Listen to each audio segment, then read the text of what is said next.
les mots, mais à un moment donné, il faut être réaliste. En question principale, je reconnais maintenant le député de Saint-Henri-Sainte-Anne. Madame la Présidente, vendredi dernier, par l'entremise de Patrick Lagacé dans la presse, le Québec tout entier découvrait l'histoire crève-cœur de Manu, un enfant de la DPJ qui vit maintenant dans la rue depuis bientôt 5 ans. Manu, je l'ai rencontré sur le terrain en faisant justement le tour de ses ressources en itinérance pour écouter les gens. Puis c'est là que Manu m'a raconté son histoire et comment trop d'obstacles l'empêchent de s'en sortir. Quand tu ne sais pas où tu vas dormir le soir, quand tu ne sais pas si tu vas manger demain, bien, mettre la main sur tes 2 derniers avis de cotisation d'impôt, c'est un méchant défi. Mais sans ça, c'est impossible pour Manu d'accéder à une place en HLM pour commencer à s'en sortir. Pourtant, comme prestataire d'aide sociale, c'est évident qu'il devrait y avoir accès. Ma question est pour la ministre de l'Habitation, mais aussi pour la ministre des Services sociaux. Accepte-t-elle qu'on travaille ensemble pour sortir Manu de l'hiver, pour qu'il ne passe pas un 6e hiver au froid? Accepte-t-elle mon invitation? La réponse de la ministre responsable de l'Habitation. Merci, Madame la Présidente. Oui, j'ai lu avec intérêt cet article-là la semaine passée, la hausse de l'itinérance qu'on connaît en ce moment. Je veux être très clair, ça va être ma priorité. L'idée, c'est pas de compliquer la vie de l'itinérance, mais vraiment de les aider. Puis, je vais être très claire ce matin. Là, je vais m'adresser aux offices municipaux.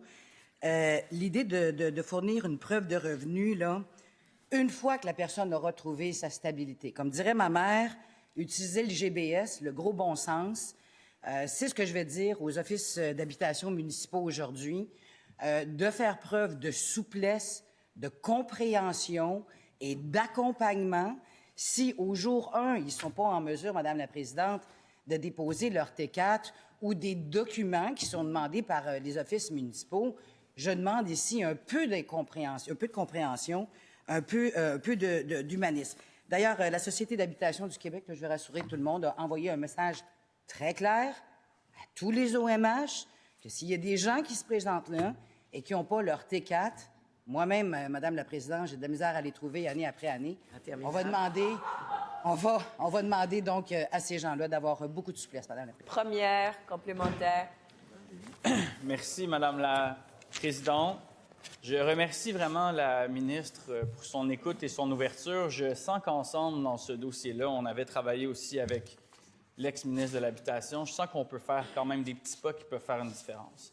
À chaque proposition qu'on met de l'avant, qui est adoptée de l'autre côté, on se permet de régler, lentement mais sûrement, certains volets de la crise de l'itinérance. Alors, j'aurai d'autres propositions, évidemment. Je veux simplement m'assurer que s'il y a une modification réglementaire à faire, vous allez la faire, Madame la ministre, parce que c'est ce qu'on... La réponse de la ministre. Bien, en fait, Madame la Présidente, c'est pas de réorganiser les règlements, c'est d'être très clair au niveau des offices municipaux, d'être tolérant. Quand il y a des cas comme ceux de Manu qui se présentent chez eux, bien, d'avoir une tolérance. Nous, ce qu'on veut, c'est réintégrer ces gens-là au logement. Ce n'est pas de les laisser dans la rue. Alors, on demande cette grande flexibilité-là. Puis, augmenter l'offre, évidemment, c'est l'objectif final. Puis, je veux saluer mon ex-collègue député de Taillon qui, quand même, avait mis 280 millions de dollars, Madame la Présidente, là, pour accompagner là, et faire en sorte que les gens en situation d'itinérance ou sur le point de tomber dans l'itinérance peuvent avoir accès facilement à des ressources et à du logement. Deuxième complémentaire. Madame la Présidente, si la ministre accepterait, si c'est possible de déposer la directive qu'elle a envoyée aux offices d'habitation, ça va nous permettre à nous de faire le relais sur le terrain, d'être certains que ces situations-là, comme celle de Manu, comme celle de véhiculé, parce qu'il n'est pas tout seul, d'être certain que ça n'arrive plus, puis que quand on a des problématiques comme ça, en comté, partout au Québec, là, partout les députés ici, qu'on puisse se référer à la directive. Si elle peut la déposer ici ou qu'elle nous l'envoie, je pense que tout le monde pourrait être gagnant-gagnante de cette information. Et la réponse de la ministre responsable des Services sociaux. Oui, Madame la Présidente. Très sensible à la situation que Manu vit et que des dizaines, des centaines de jeunes, lorsqu'ils quittent les centres jeunesse, se retrouvent à la vie adulte. On travaille actuellement à des projets pour les accompagner concrètement. Puis effectivement, ma collègue de l'Habitation l'a mentionné, ça passe par du logement et de l'accompagnement.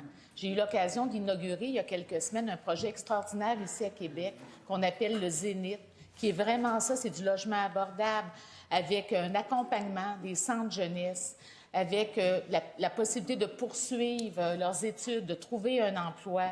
Ce sont des milieux comme ça qu'il faut construire au Québec pour aider nos jeunes, Madame la Présidente, qui sortent des